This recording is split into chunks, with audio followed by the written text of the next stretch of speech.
شروع کرتا ہوں اللہ کے نام سے جو بڑا مہربان اور نہایت رحم کرنے والا ہے۔ حضرت عمرو بن ابسا راوی ہیں کہ میں سرور دو عالم صلی اللہ علیہ وآلہ وسلم کی خدمت اقدس میں حاضر ہوا اور عرض کیا، یا رسول اللہ، دعوت اسلام کے آغاز میں اس دین اسلام پر آپ صلی اللہ علیہ وآلہ وسلم کے ساتھ کون تھا؟ آپ صلی اللہ علیہ وآلہ وسلم نے فرمایا، ایک آزاد ابو بکر اور ایک غلام بلال۔ میں نے عرض کیا، اسلام کی علامت کیا ہے؟ فرمایا، پاکیزہ کلامی اور مساکین کو کھانا کھلانا۔ میں نے عرض کیا، ایمان کی باتیں کیا ہے؟ فرمایا، صبر اور سخاوت، یعنی بری باتوں سے باز رہنا اور طاعت فرما برداری پر مستعد ہونا۔ میں نے کہا، کون سا مسلمان بہتر ہے؟ فرمایا، جس کی زبان اور ہاتھ کی ایذا سے مسلمان محفوظ رہیں۔ میں نے کہا، ایمان میں بہتر کیا چیز ہے؟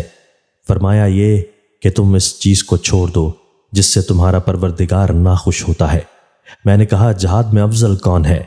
فرمایا، وہ آدمی افضل ہے جس کا گھوڑا مارا جائے اور خود بھی شہید ہو جائے۔ میں نے کہا، سب سے افضل کون سا وقت ہے؟ آپ صلی اللہ علیہ وآلہ وسلم نے فرمایا، نصف شب کا آخری حصہ۔ حضرت عبداللہ مسعود فرماتے ہیں کہ ایک آدمی نے سوال کیا، یا رسول اللہ صلی اللہ علیہ وآلہ وسلم، اللہ تعالیٰ کے نزدیک سب سے بڑا گناہ کون سا ہے؟ آپ صلی اللہ علیہ وآلہ وسلم نے فرمایا، یہ کہ جس اللہ نے تمہیں پیدا کیا ہے تم کسی کو اس کا شریک ٹھہراؤ۔ پھر اس آدمی نے پوچھا، اس کے بعد سب سے بڑا گناہ کون سا ہے؟ رسول اللہ صلی اللہ علیہ وآلہ وسلم نے فرمایا، یہ کہ تم اپنی اولاد کو اس خیال سے مار ڈالو کہ وہ تمہارے ساتھ کھائے گی۔ پھر اس نے پوچھا، اس کے بعد سب سے بڑا گناہ کون سا ہے؟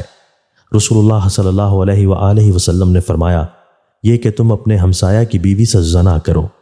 حضرت عبداللہ بن مسعود رضی اللہ تعالیٰ عنہ فرماتے ہیں کہ سرکار صلی اللہ علیہ وآلہ وسلم کے اسی ارشاد کی تصدیق میں یہ آیت نازل ہوئی، جس کا ترجمہ ہے، وہی بندگان خاص ہیں جو اللہ کے سوا کسی دوسرے کو معبود نہیں ٹھہراتے، اور جس جاندار کو قتل کرنا اللہ نے حرام قرار دیا ہے اس کو ناحق قتل نہیں کرتے اور نہ زنا کرتے ہیں۔ جو کوئی ایسا کرے گا وہ گناہ کے وبال میں پڑے گا۔